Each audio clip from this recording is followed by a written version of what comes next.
aman di dalam. Alhamdulillah agak drama. Tadi kita nyari-nyari, kita kirain PSBB terus tutup semua masjid subuh. Azan juga tadi nggak ada, tapi ternyata marbotnya mungkin datang telat pas PSBB, mungkin karena dia lihat selama ini nggak ada jamaah ya. Dan ini masjid keren banget, namanya Masjid Eski Jami, masjid lama, dan di dalamnya ada banyak sekali kaligrafi, dan officially ini adalah masjid yang paling saya suka di Edirne. Karena sangat-sangat antik, sangat-sangat kuno. Kalau kita masuk ke dalam tuh seolah-olah kita balik ke zaman dulu.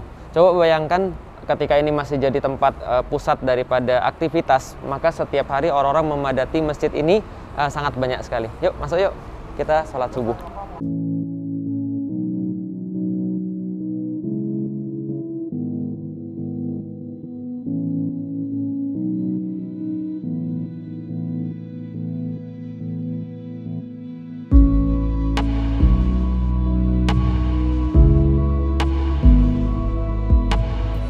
Ada ayat Allah, qala subhanallah, qala Allahu subhanahu wa ta'ala, kullama dakhala 'alaiha zakariyal mihraba. Ya, yang di atas mihrab. Ya, itu ayat yang memang sering dipakai di di setiap masjid.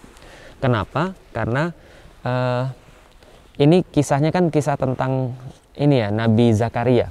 Jadi Nabi Zakaria seperti teman-teman tahu itu sudah tua tapi nggak punya anak. Dan dikatakan dalam surat Maryam itu bahwa dia tidak hanya tua, tapi waja'ala ra'su syaiba. Jadi kepalanya itu beruban. Dan punggungnya itu sudah bongkok gitu ya. Lalu kemudian dia sudah benar-benar tua. Dan istrinya itu adalah istri yang akiro. Akiro itu artinya adalah apa? Menopause kalau zaman sekarang. Jadi sudah benar-benar nggak bisa melahirkan gitu loh, sudah tua. Nah, tapi Zakaria ini kan Zakaria ini kan punya ponakan. Ponakannya namanya kan Maryam. Yang aneh adalah dia setiap kali melihat Maryam ini di dalam tempatnya, ternyata dia punya banyak sekali barang-barang yang nggak dipunyai oleh orang-orang lain. Jadi buah-buahan yang nggak pada masanya ada di situ, buah-buahan yang nggak ada pada tempatnya ada di situ. Maka ditanya, kullama dakhala 'alaiha zakariyal mihraba, setiap kali Zakaria itu masuk ke dalam tempatnya Maryam, di mihrabnya dia lihat wajada indaha rizqon. Itu lanjutan dari situ. Jadi kullama dakhala 'alaiha zakariyal mihraba wajada indaha rizqon. Ada di situ kemudian rezeki. Lalu kemudian ditanya, nggak apa-apa memang dimatiin. Kemudian ditanya, Maryam ini dapat dari mana? Anna laki hadza. Lalu kemudian Maryam menjawab, huwa min indillah. Ini semua adalah dari Allah.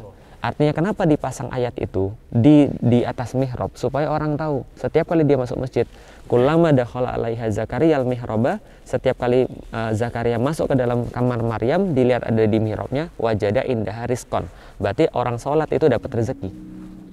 Jadi kira-kira seperti, nah setelah kemudian tahu seperti itu, langsung hunalika da'a Zakaria rabbah.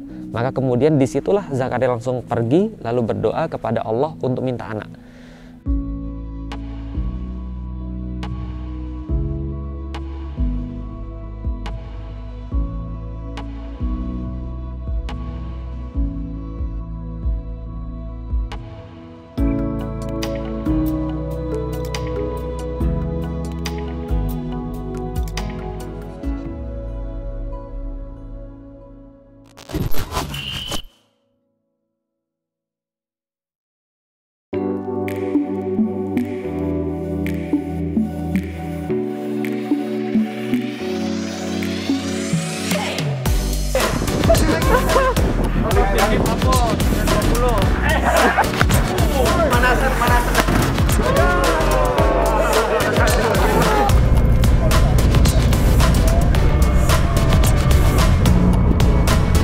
Kalau tembok Cina ada ekspedisi.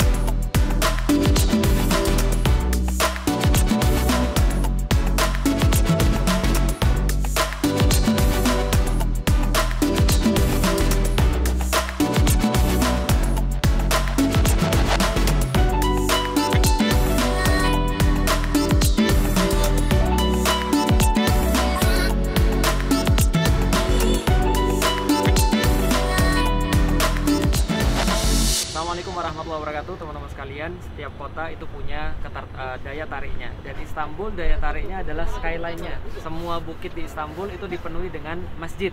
Maka teman-teman bisa lihat dari ujung itu ada Topkapi, yang warna merah ada Hagia Sophia, sebelahnya yang lagi dibangun ada Masjid Sultan Ahmed. Lalu kemudian kalau geser lagi, ini ada Masjid Nur Usmani, masjid di Grand Bazar.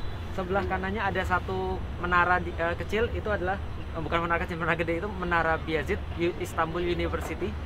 Yang sebelah sini yang paling gede itu Masjid Sulaimani. Masjid Sulaimani adalah masjid yang paling berada di bukit yang paling tinggi. Kenapa masjid-masjid dibangun di tempat yang paling tinggi? Supaya terlihat syiarnya. Keren ya, Istanbul Skyline.